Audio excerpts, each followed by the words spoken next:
Alright. Time to start part 3 of my time with Disco Elysium. Just go ahead and load where I last was. That looks about right.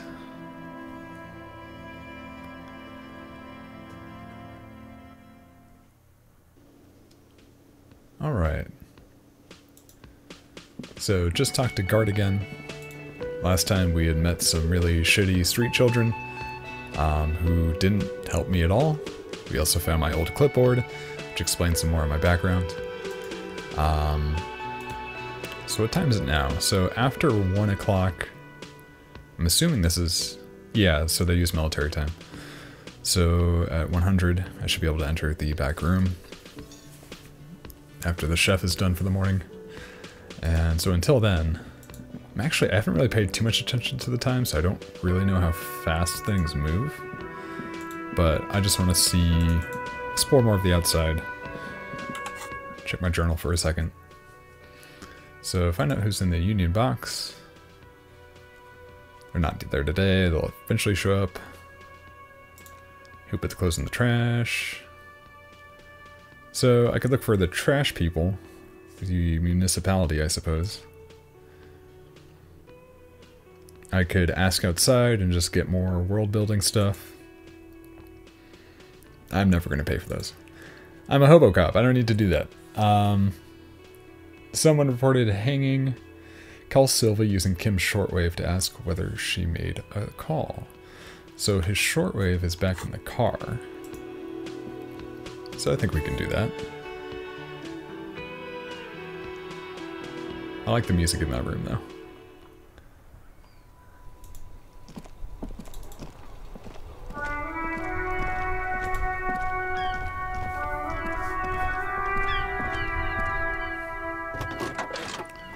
Inside you see a set of steering levers, radio microphone.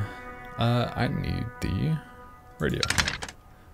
The frequency tableau lights up and a green button labeled Prime Line glows like a feline eye, and then you hear something. The soft purr of electrical kittens. Radio waves cast far and wide over the metropolis. A woman's voice greets you through the static. This is Precinct 57. Hello, Lieutenant. How may I assist you? Hello, Alice. Please assist our colleague from the 41st Precinct here. I'm putting him on.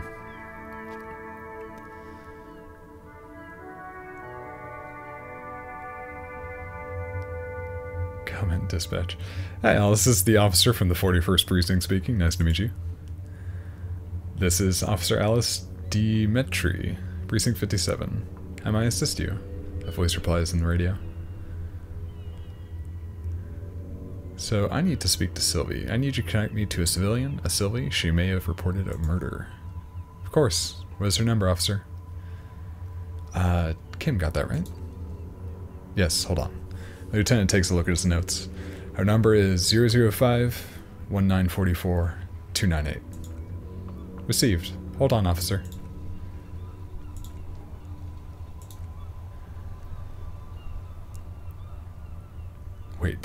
Wait patiently. Lieutenant Kitsuragi slowly begins to tap a little rhythm with his right foot. Quite a lot of time has passed.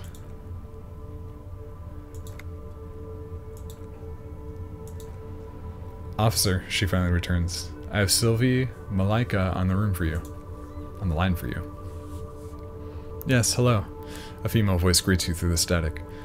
It sounds like she's a million miles away from here. This is the police calling. Sylvie, I believe we've met before. This is me, a detective from the Whirling in Rags. Oh, right. She recognizes your voice almost immediately. Hello, officer. What can I do for you? You can hear resentment in her tone. She's not thrilled to be talking to you again.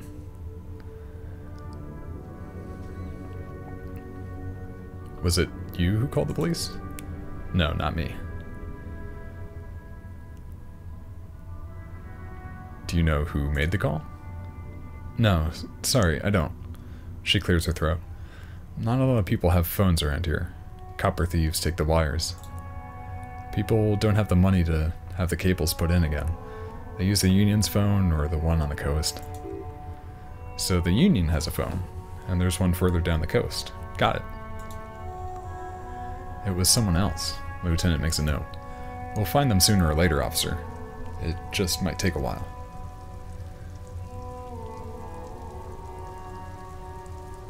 But why didn't you call? Didn't a corpse behind your workplace bother you? What? Of course it bothered me. But I thought the union already knew about the corpse. What does this union have to do with anything? No one calls the police. You can hear her adjust the receiver in a hand. The union would get angry. What do you mean by that? You know, she seems to be looking for words. What the union says goes. People listen to them, and they take care of their own, which is like everyone here. Authority. Garbage!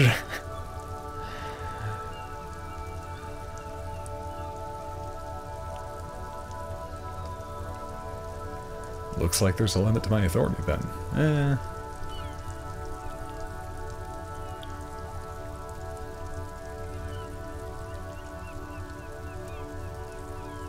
Wait, Kim, is she speaking the truth? The union's law around here? Legally, no. In reality, yes. He looks around. Martinez is de facto policed by the dock workers union. Words are not necessary to feel the lieutenant's discontent for the situation.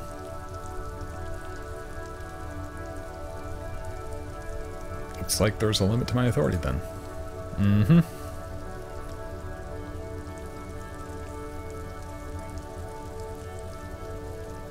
Tell me, why exactly did you let a corpse hang in your own backyard for weeks instead of calling us? I didn't want to get in trouble with the others. Push her further. Show her the error of her ways. Empathy. No, don't push her.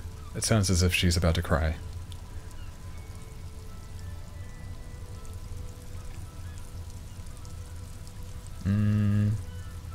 I do want to know what others, though. Just the other co-workers? The union? The other people who live around here. Local people. I didn't want trouble. Her voice is resigned and weak. Okay, I understand. You don't live here. You don't understand. Squealing is frowned upon here. Everything is dealt with, well, by the union, internally. You hear static, her chin rub against the receiver. Then, please, I just don't want any trouble.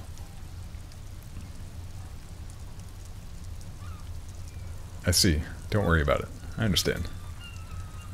You do? She sounds relieved. What else can I do for you? Okay, next question. Yeah, go on. You quit your job at the Whirling, why? You mean, why did I leave the bar? You can hear her tense up on the other side. Honestly, I'm not really comfortable discussing it with you, sir. Why not?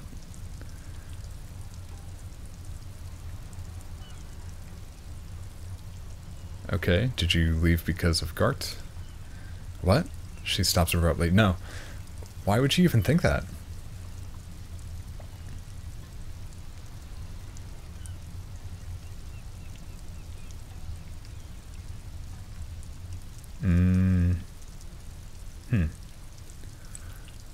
She is already scared. He told me he asked you out. Are you saying it didn't happen? Please, don't bring Garte into this. It's none of your business. I already said I don't want to talk about this. You're messing everything up again. Do you know how my paperwork ended up in the trash container behind the Whirling? Well, there's an uncomfortable pause. You tried to jam it down the toilet, sir, clogging it completely. After I had unclogged the toilet and retrieved the paperwork, I threw it out in the trash, thinking you didn't need it. I'm sorry about that. She doesn't sound like she's actually that sorry. Anything else, detective? I think I got everything I need, thanks. I do hope so. Please don't call me again. Bye. She's ready to hang up. Empathy. Eva. Wait, why does she seem angry with you? Yes, you have obviously done something to upset her at the Whirling and Rags when she was still working there. Wait, before you go, you're mad at me, right? Tell me, what did I do? I can't remember anything. I'm not mad, it's just... The static sighs again. You were so drunk and so emotional all the time, and then the squaw thing happened. It just made me want to quit. What squaw thing? The stuffed bird? The great squaw? You threw it against the wall while screaming "fuck that bird" and laughing like a maniac. I think you said it had been giving you shit ever since you got there. Sounds like me, alright. Bitch bird gut was coming to her.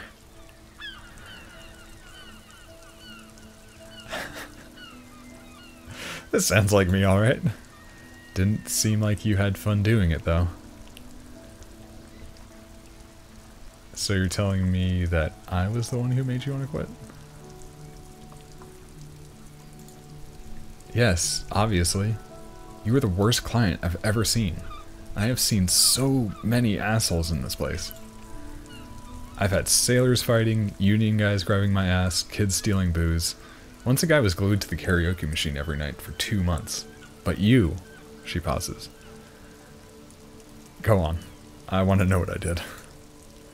Well, you were worse than all of them. Honestly, you were getting borderline aggressive. Even about little things, like not turning down the volume at 3 a.m. I even liked one of those songs you kept listening on repeat. No more. I hate it now. Hold on. Which song? We Go On by the OO. She sighs. I can't listen to it anymore. You've turned it into a parody. That's the song I need. Right. Was that all? Then there was your room. Your project, an experiment to see how bad it can get in there. I tried to send the cleaner, but you wouldn't let me, threatened to make me understand. I had no idea what you meant, and I don't want to know. And then you screamed something incomprehensible about churches and the scent of apricots and aquariums. She takes a deep breath. I'm sorry. And then I had to deal with your toilet. The one you clogged with police documents, causing water damage downstairs in the kitchen. I won't even mention you waving the gun around, harassing customers, threatening to sing karaoke, threatening to kill yourself. Okay, I get it. I wasn't a very good tenant. No, you really weren't. You were simply the worst. I'm trying to show you the world of tomorrow with a great panic at the end. Don't you ever party?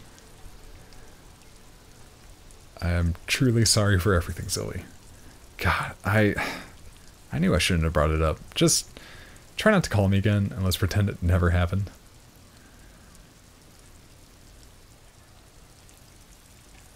What else did I sing besides the I'm looking for a song. Oh, all sorts of things. Some disco, rock too. So much disco and rock. Maybe you can help me identify this one particular song? Which one would that be? One that was really sad. Sad? I think the one you mean is The Smallest Church in Saison. Butchered that right up. Her voice carries a tone of disappointment. Interesting. You still have to find it, however. But when I spoke to Garte, it seemed like he thought you left because of him. Wait, really? No, this is absolutely not true. I like Garte. I really do. Didn't he cross the line when he asked you out? No. I was actually flattered. I've always liked him. It was just bad timing with the corpse and all that. There's a pause. You can almost see her on the other side, the telephone cord coiled around her index. I didn't know what to say to him later. Then you came and destroyed the place, so I left without explaining. I should have told him, maybe.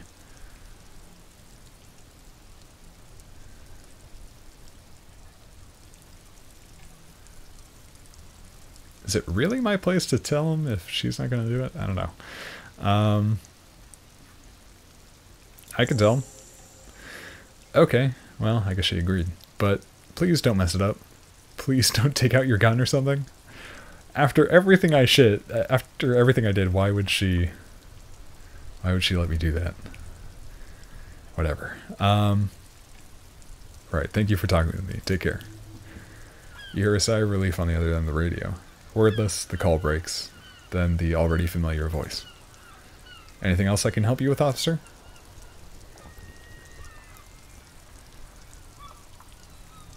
Yeah, let's talk to the precinct. Just a second, officer. She puts you on hold, the static crackling softly like a bonfire. After a while, you hear an old man greet you from the radio. His rattly voice is oddly familiar. 10-2, 10-5, this is the 41st. Come in. Over. A scrawny old man sits in a dusty cubicle, smoking with a large white rectangle sewn on his vest. In front of him is a box-shaped apparatus with an array of wires and antennas, the radio switchboard. The man uses relay code. You got this. You're a cop. Cops know relay code. 10-4, Station 41. I've got an urgent business. Over. 10-4, message received. 10-5, relay message. What's your status? Over. Just reporting in. Over. 10-18, state your message, sir.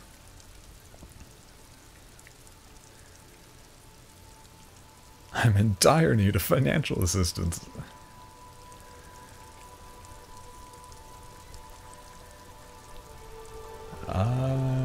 Yeah, let's ask about money. 10-4, I hear you. I don't have the authority to grant your request, but... Is it him? A dry voice asks in the background. What does he want? He says he needs money. Don't give that asshole anything. He's just gonna drink it all. Alright, the operator turns back to you. That's a negative on the additional funds, sir. Over.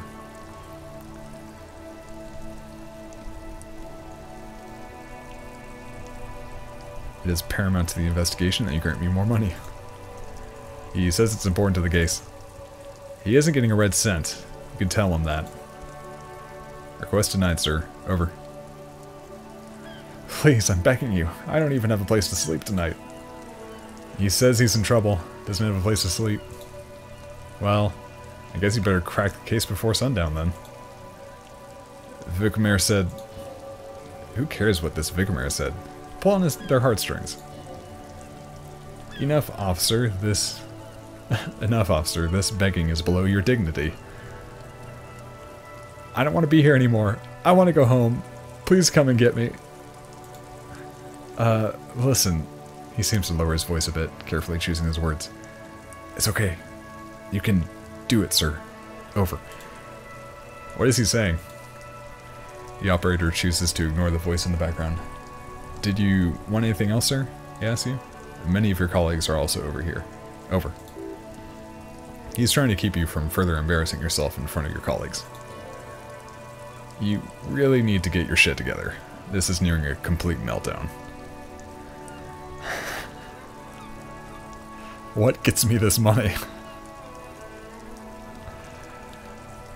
No, I'm alright. I'm alright. I had other things. Let us address them now, sir. Over.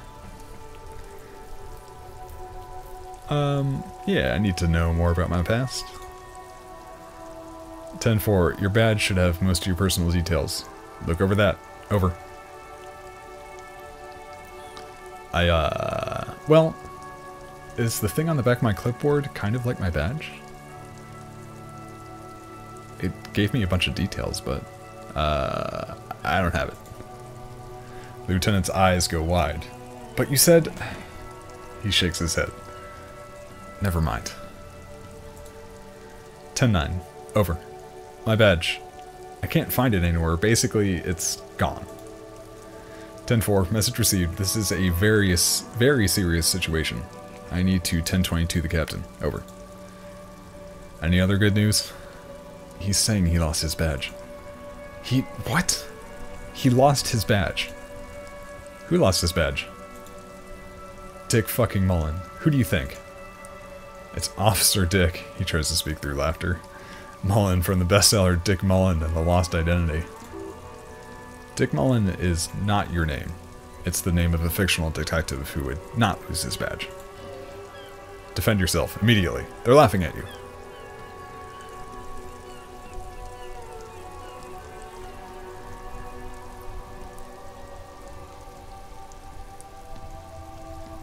Come on, operator, tell him to stop. This is serious.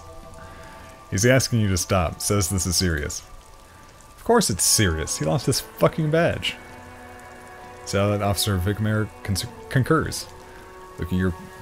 Losing your badge is serious. Over.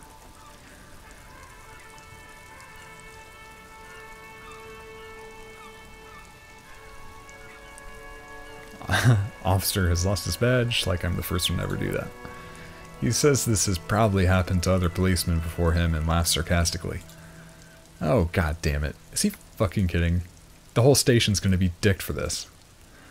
Satellite Officer Vicmair is wondering if you might be joking and adds that this tarnishes the reputation of the entire station. Over. Mullen dicked us. Can't we just move on? I want to get it reported and be done with it. 10-4. I hear you, officer. I'm just going to make a note here that you are in pursuit of your misplaced badge. Over. Fuck me. Matt, come here. You've got to hear this. Dick Mullen lost his badge. What's going on? Super Cop here lost his badge. He lost his what now? His badge. He lost his goddamn fucking badge.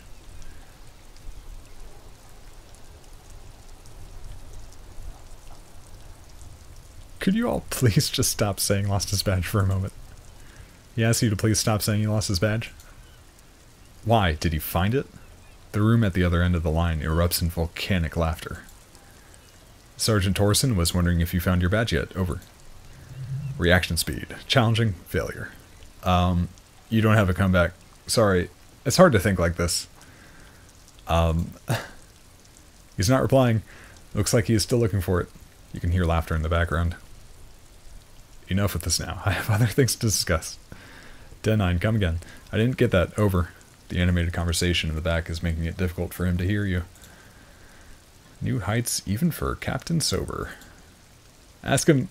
The speaker gasps for air. Ask him if he lost his gun too. The room roars with laughter.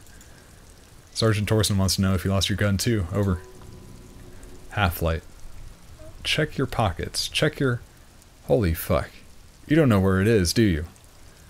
Oh god, it's not here. I don't have my gun? No, it's gone. It's not fucking on you. Don't sweat it, Breton. Breton? Horrific necktie. You don't need a gun to have fun. We can still have fun. It's not all over. 10-9, come in, officer. Did you get my question? We were wondering about your gun. Over. Drama? Convince them that you didn't lose your gun. Hey, more than half. Hey, success. Lying over the phone? It's easy. Just say it like it's the truth, and then it becomes it. No, of course I didn't lose my gun. He says he didn't. Thank God for that. That would have been a nightmare. I don't even want to imagine the poor prick who has to relay that kind of news to the captain. Losing his badge is bad enough. Tell him to find it, and fast. You can't have some gangbanger running around with it. We're all glad to hear you've not lost your gun, officer. Do you need further assistance? Over.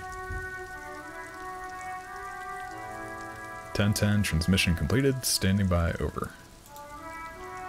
Roger that, 10-10. Over and out. The static ends with a loud click, then everything is silent in the cabin.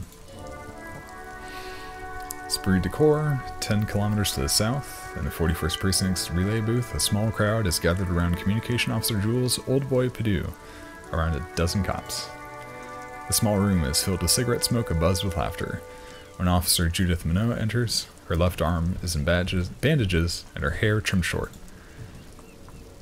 What is going on here? Did something happen?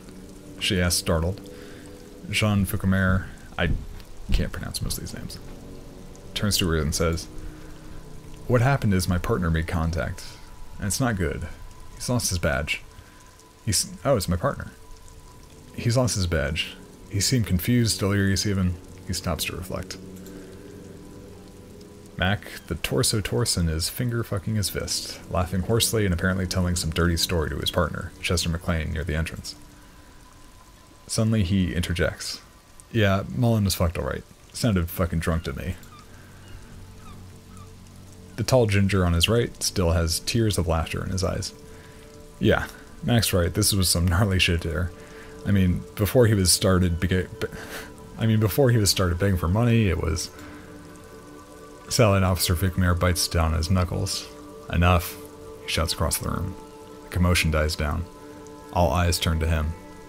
None of this is funny. It's fucking sad, that's what it is. He's a cop. He's one of us. God damn this.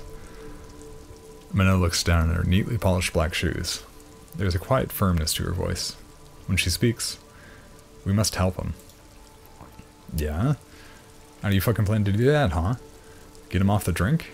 Go jogging with him in the morning and get him on carrot juice? He's a lost man. I just know we can't give up on him when he's at his weakest. He wouldn't... The crowd in the room has started fidgeting uncomfortably. Someone's trying to slip out unnoticed. Mac, man the door. He gestures Torsten to the block of the doorway, then turns to Minnow. You know what he told me? I don't want to get better. I want to get worse. Those were his words. He sighs heavily and turns to address the room. This shit does not leave the room. Not a word of this to the captain or anyone else. We'll give him a couple of days to pull his shit together. Old boy lights another cigarette and says, I guess I can hold off the report for a few days. Good. Vikramer turns to the others. Okay, everybody. Nothing but a prank call here. We all got our laughs. Now get back to work. Esprit de Corps. Far north, on the other side of the motorway, the officer quietly hunches with his hand in the motor carriage. I might be able to use the toolbox to open up my clipboard.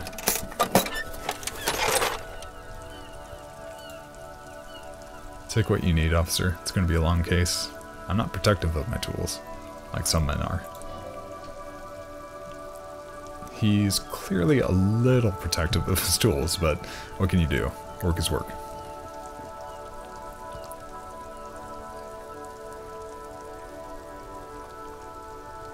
Probably the pry bar. Pry bar feels nice and cold in your hands, heavier than you think. Useful for opening all sorts of doors and lids.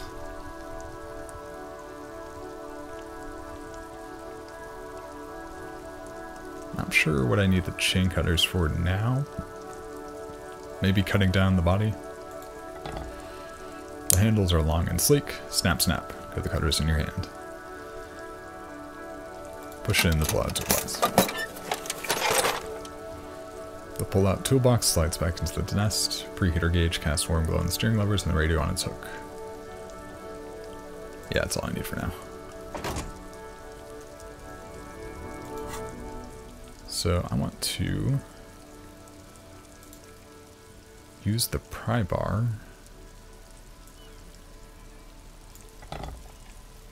Okay, so I'm holding that.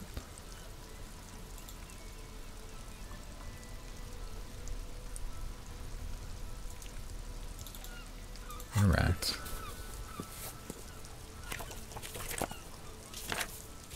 Put skill points into interfacing to open this white check.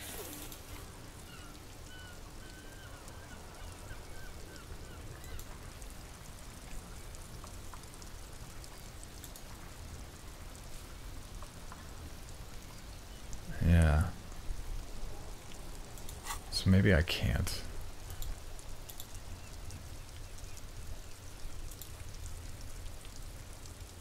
Well, I can't ask the station. Could talk to Garte again. Miracles happen. Find my gun.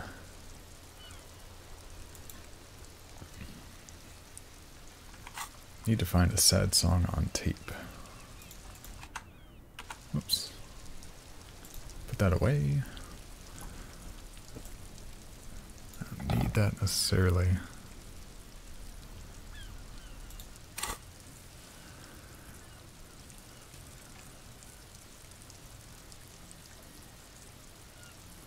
So interfacing, master machines, pick locks in pockets.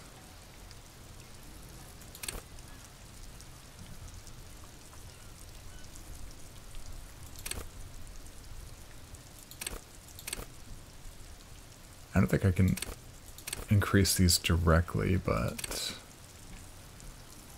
what's that? Sneak under the noses, stun with immense panache.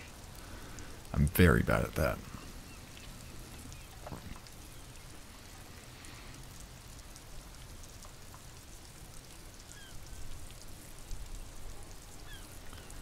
I don't know. Maybe it's not worth it to do that.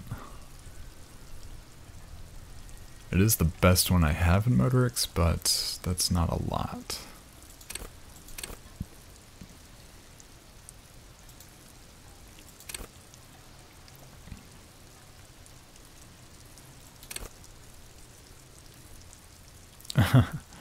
Love and be loved by drugs. Raise the hair on your neck. Tune into the city.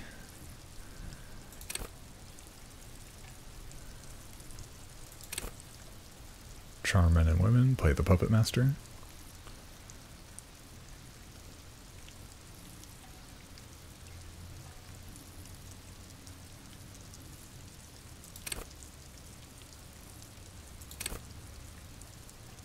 Maybe I'll just max this out, who knows? Why not?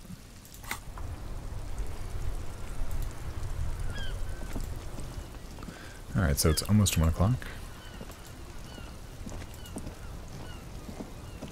Could talk to this guy. I am a gander and a hunter and a gatherer. Feel like a traveler. The man mutters to himself, accenting the beats as he goes. A simple little cadence. He seems to be making up as he goes. Keep listening. From another planet. Hey there. What's going on here? It's the jam, my man. He motions toward the sprawl of lorries with a sweeping gesture. What's the jam? It's a traffic jam for the ages. Harbor gates of the street are shut tight. No explanation given. Workers on strike, scabs agitating, an all-around clusterfuck. Meanwhile, we're all stuck here in long-haul limbo for days upon days upon days upon days.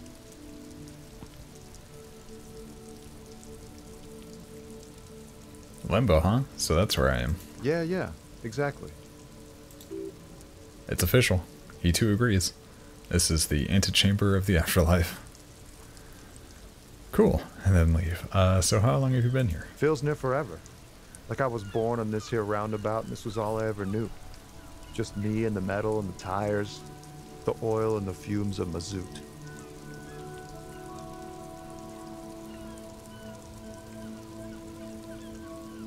Extravagantly phrased, but I can roll with it. Yeah, imagine. It's been a whole week already. Wow. Behind the laugh, however, a touch of sorrow. So tell me, what do you need?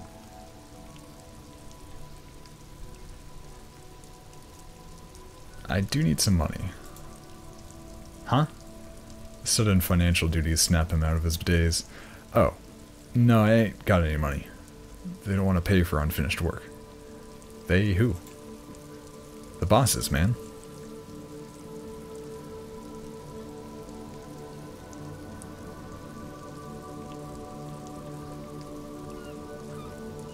So you're broke.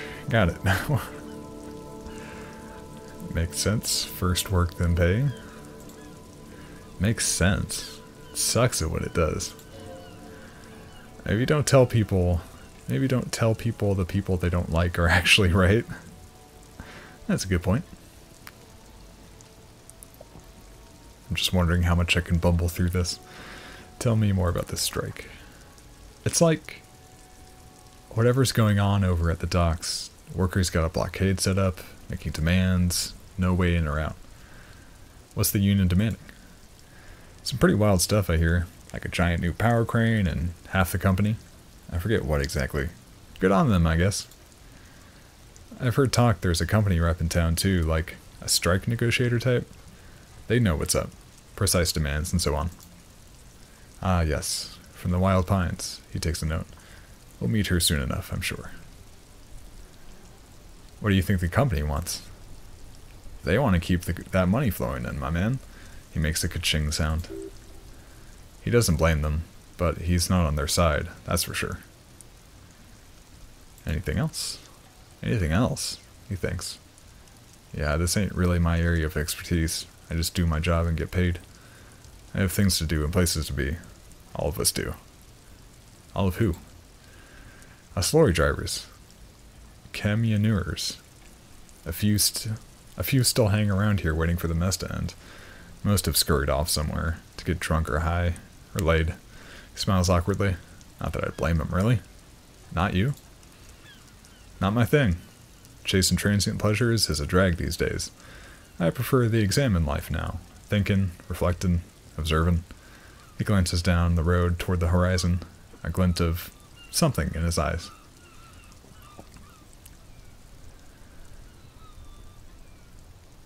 Know anything about the dead man?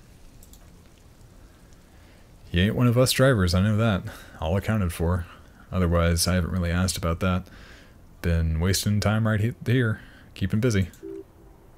It's easy to see he's telling the truth. He's kept his nose out of the dark stuff. Busy with what? Analyzing the fundamental structural and psychological conditions of being stranded in the midst of a sea of motor lorries and their sad, despondent chauffeurs. And your conclusion? A sense of surprise there ain't more bodies hanging from more trees. What are you hauling anyway? Oh, high-grade narcotics, illegal firearms, stuff like that. Time to arrest him. Relax, he's merely joking.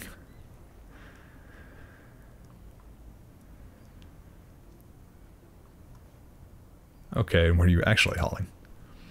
Can't even get a few jokes past you, my man. He grins. I've got another haul of FAL and cargo.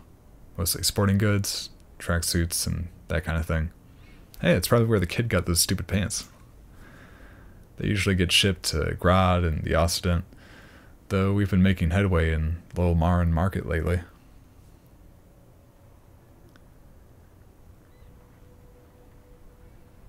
Could I get one of those FAL and tracksuits you're hauling? We're pals and all, but I can't just freely hand out the merchandise. The bosses wouldn't be happy. That's your machine behind you? This rockin' beauty? He points at the lorry with his thumb. Sure is. Like a rash you can't get rid of. You interested in heavy-duty cargo machinery? A motor lorry, also called a camion, on Caillou and neighboring islands. This one looks roughed up enough to be some sort of FAL and rust bucket. Maybe the A6? That's a fallen A6 you got there. Good eye, my man. Yep, she's an old one, but reliable. Gives the side of the lorry a friendly knock. Me and her spent a long time together. There it is again. A little touch of sadness beneath his cool. He thinks he spent too long in this lorry. So, nothing illegal then. Not unless they've illegalized sports equipment while I was on the road. Right.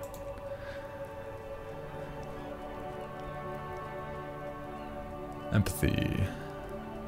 Could maybe do that. Nope. Ease into it, don't go too far. Seems like a personal matter.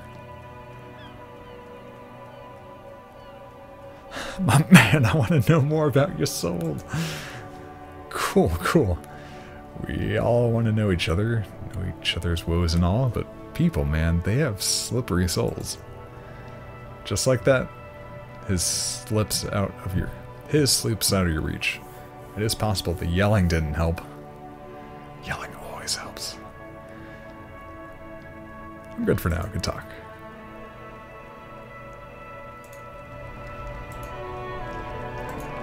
Let's see if I can get into that kitchen.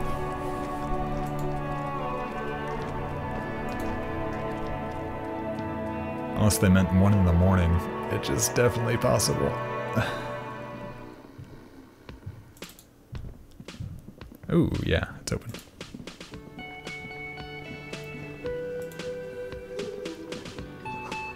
The dishes are drying in the smell of chemicals and pine trees. Grassy Quebec. A thin man is smoking below an exhaust hood, occasionally slipping from his mug. This must be the Whirling's cook.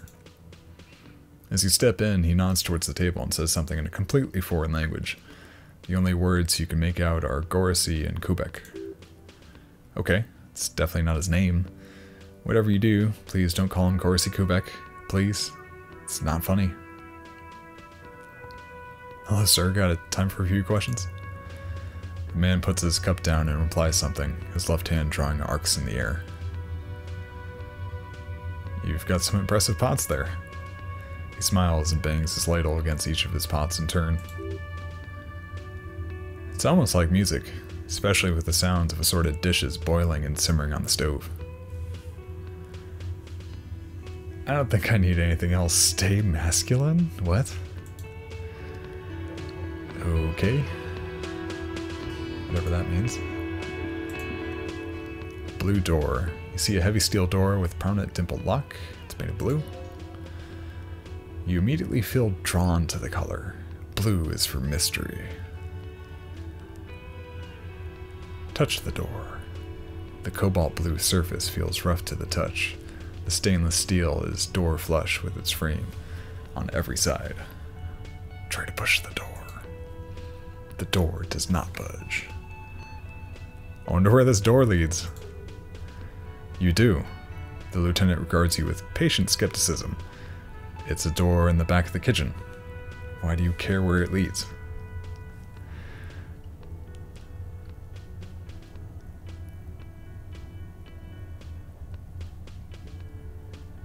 I'm drawn to its cobalt blue. It is quite pretty. I suppose we could look into it as a side investigation? Yes, a mini side investigation. He looks at you, then at the door. Garte is the person to ask about this, cafeteria manager. I want to pry it open with my pry bar. Can I help you?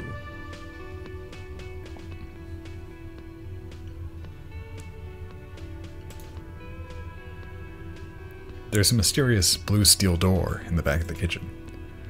Oh, yes, that door, sure. There's nothing mysterious about it. It's just a door. Do you know what's behind it? Do you have... No, I don't have a key. I don't know how to get there. And I don't care either. It's not like I've ever been wondering about it for 10 years. It's just the fruit warehouse, probably. Or some boring storage space with a bunch of old junk and dust. Junk and dust. He runs his finger across the counter to check for dirt. So, just to be clear, you don't know how to open it. Nope. No idea. Don't want to know either.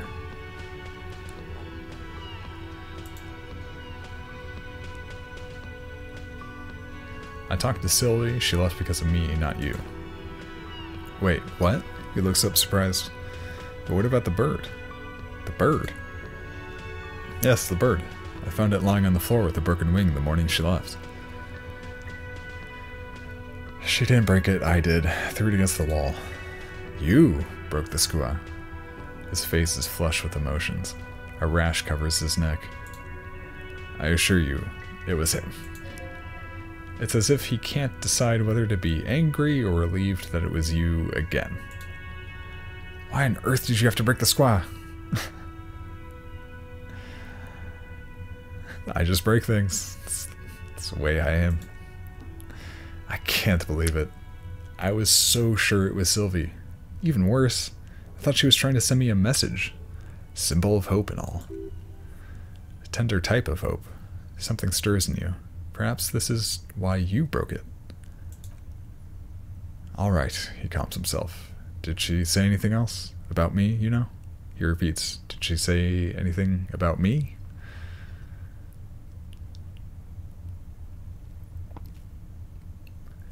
She said she was flattered it was just bad timing.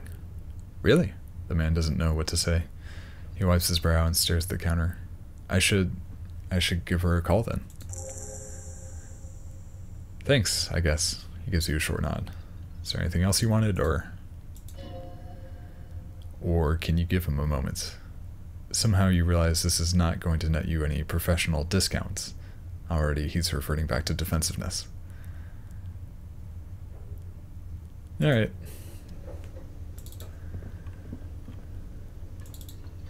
I have a pry bar, and I'm going to get into that door.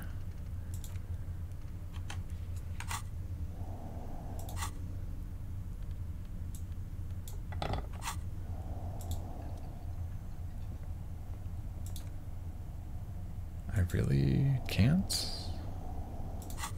It seems odd. Equip this to open locked containers in the world. Okay. A door is kind of like a container. It's very similar.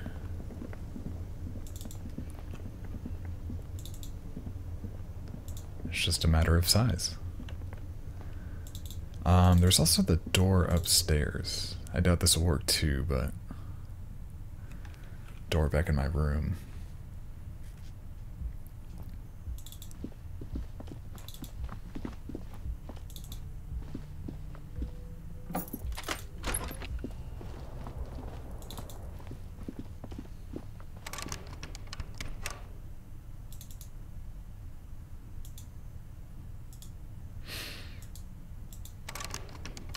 Yeah, nothing.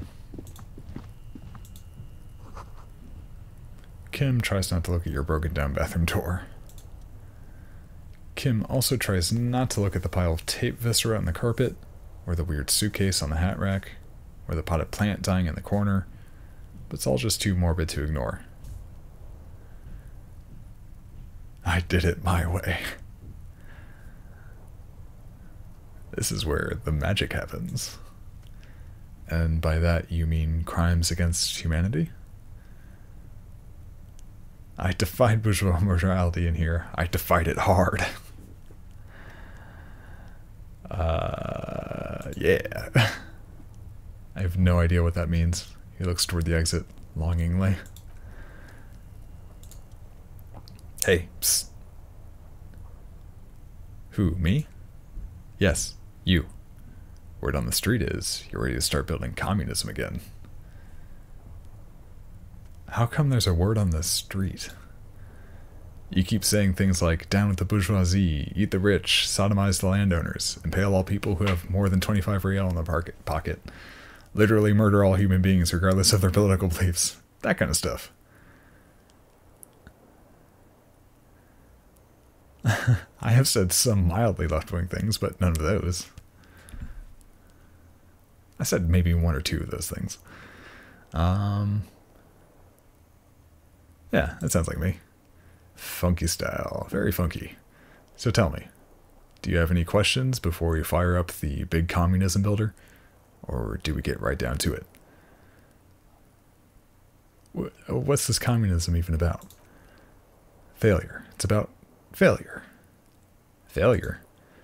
Yes, abject failure. Total, irreversible defeat on all fronts. Absolutely vanquished, beaten, curb-stomped, and pissed on. Until you came along. You will reverse the fortune of the workers of the world. You alone, against every living thing, against every human alive, 800 million real in the hands of an impossibly well-organized ruling class, towering city blocks of bankmen who have the ears of prime ministers, million-headed armies of nations, and the love of your own mother. You, against the atom, the charm and the spin. Where the whole world failed. Matter failed to bend to human will. Human will failed to get you out of bed and tie its laces. You alone, single-handedly, will rebuild the dreams of the working class. You are the last communist. Now get to work, comrade. Well, time to roll up my sleeves and start building communism. Oh yeah. Get the firing squads and the animal wagons ready. Wait, firing squads, you didn't say anything about those. Too late to back out now. You can't make an omelet without breaking a few million eggs. Roll your sleeves up further and breathe in the pristine air. Mazovian socioeconomics. What does that mean? I got 80% Hobocop.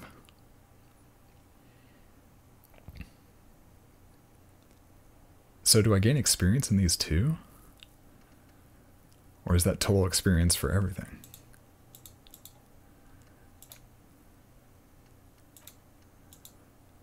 Problem.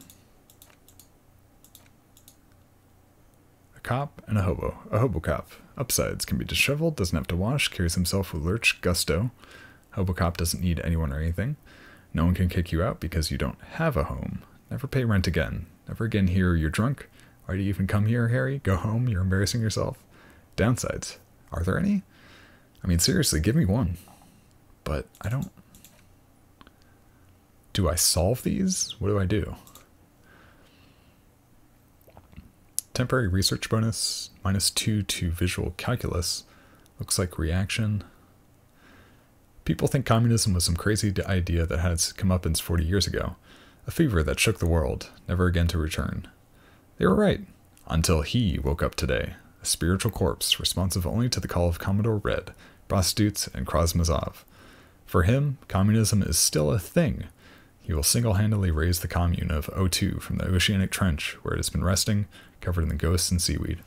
He is the big communism builder. Come, witness his attempt to rebuild communism in the year 51.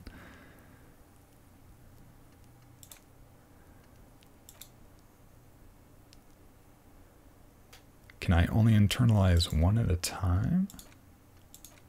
Or are these slots for that?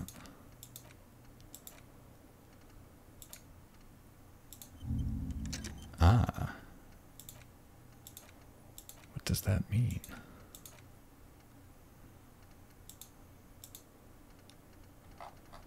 There's a lot of these. I don't know what they do yet, but I wonder how many I can get in like one playthrough though.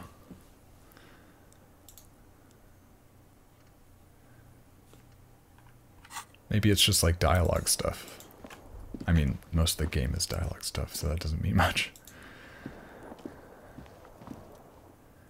This bed is cold and not particularly inviting, but it's yours. The sheets look awful. The option to go to sleep becomes available every night after 2100.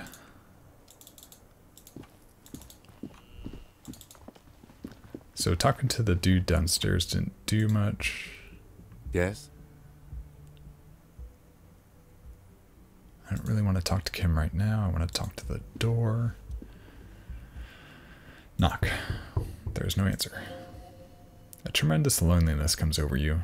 Everybody in the world is doing something without you.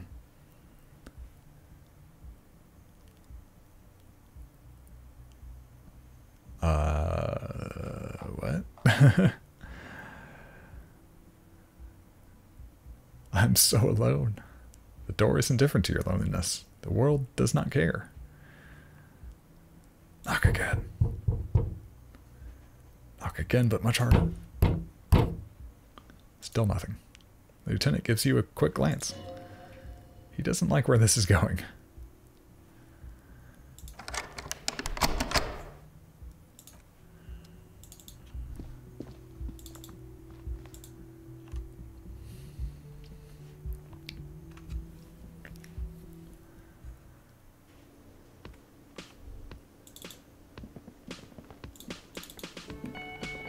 Let's see.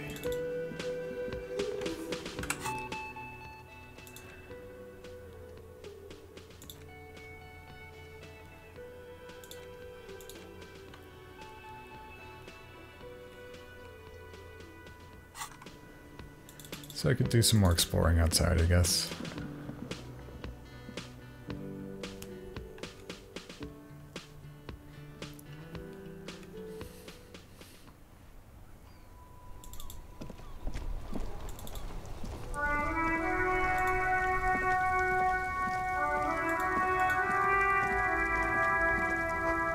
Goods from the lorry haphazardly litter the surroundings.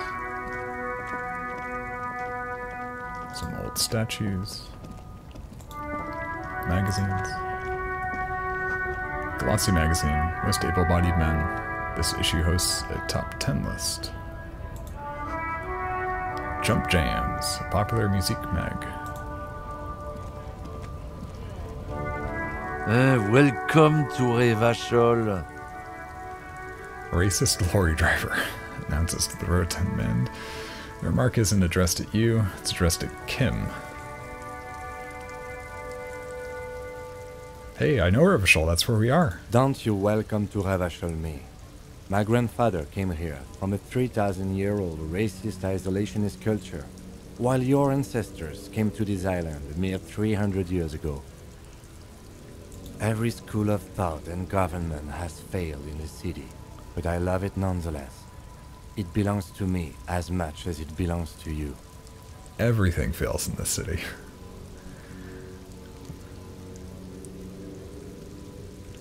You tell. It's men like you who keep Revachol divided, making it that much harder for everyone to climb out of this post-war limbo. What he means is fixation on the Revacholian nation makes it harder for Revachol to actually attain self-determination.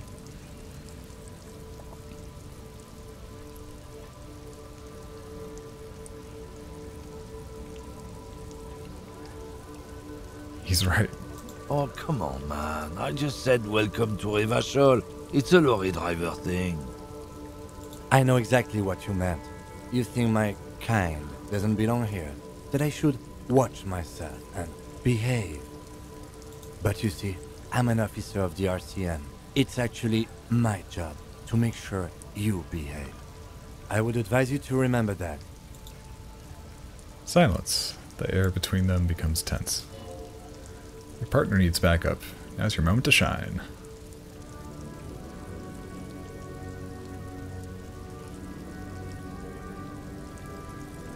You two make a cute couple. You know that?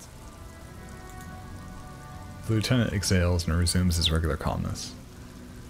Now that it's settled, we have a couple questions. Whatever you say, officers. He waits impassively, cigarette smoldering between his fingers. I found this mug in the trash. Is it yours? He stares at the yellow man mug, then suddenly he explodes. Oh man, that's great. Look at that guy go. I haven't seen anything that funny in a while. Is it yours? God damn. He wipes the tears off in his eyes. Thanks for that. But no, it's not mine. He doesn't live in Martinez. What are you hauling? Not much anymore. I'm here to pick up some cargo, but the dock workers are on strike, so it's a sit and wait on your ass situation. What kind of cargo are you supposed to pick up? Apples. Apples is exactly the kind of thing you'd say if you had something to hide. Sounds like a cover story to me. Look, ace detective, I come from a long line of lorrymen. We got ancient rights and privileges. He loses his patience for explaining it, whatever the fuck that means. I'm here to pick up a load of fucking apples, man. Just regular, Kojo-picked apples. Kojko? Damn. You're not gonna get more out of him on this. He's put up the wall of racism.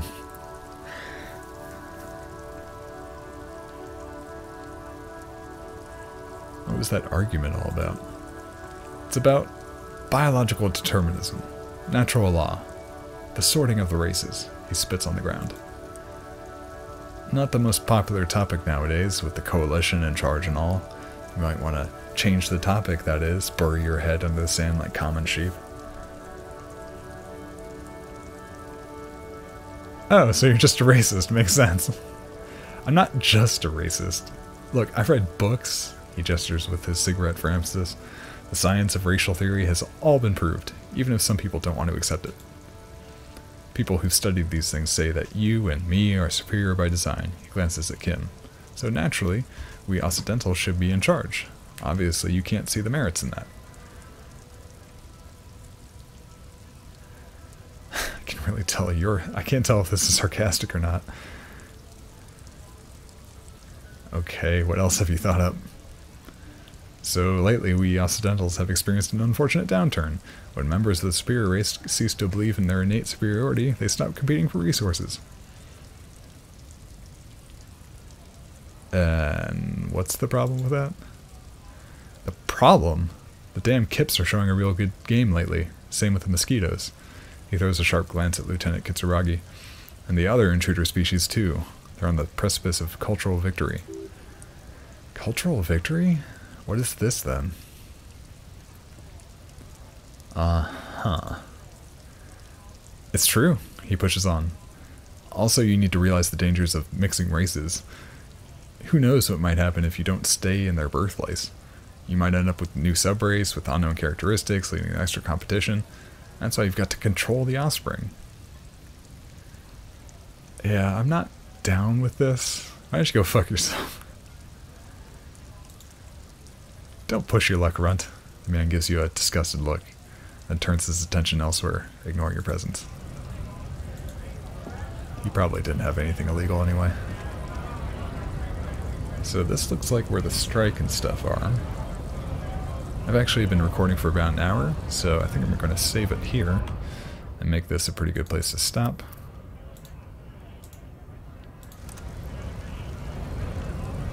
But yeah, I think I still like the writing in this game. It just progresses kind of slowly. So like every hour I spent with this, like I've enjoyed it.